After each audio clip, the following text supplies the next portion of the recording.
The Toronto Zoo introduced its 3-month-old polar bear cub to the public on Friday.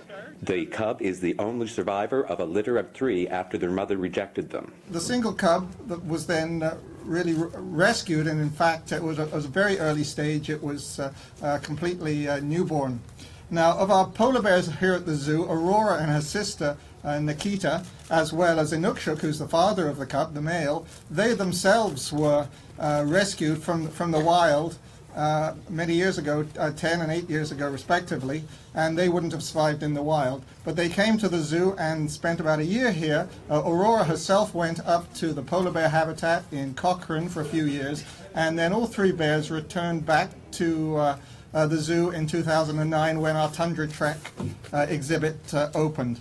The zoo is hoping the cub can help educate the public about global warming and the effects on polar bears. Polar bears really depend on sea ice. That's the frozen Arctic Ocean for their survival, both for hunting, for breeding, and in some cases for denning.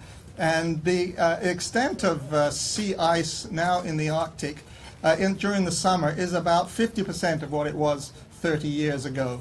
And that represents a loss of area that's about equivalent to the size of Ontario and Quebec combined. So these are really significant issues.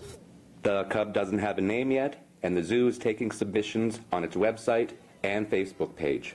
For the Toronto Sun, I'm Kevin Connor.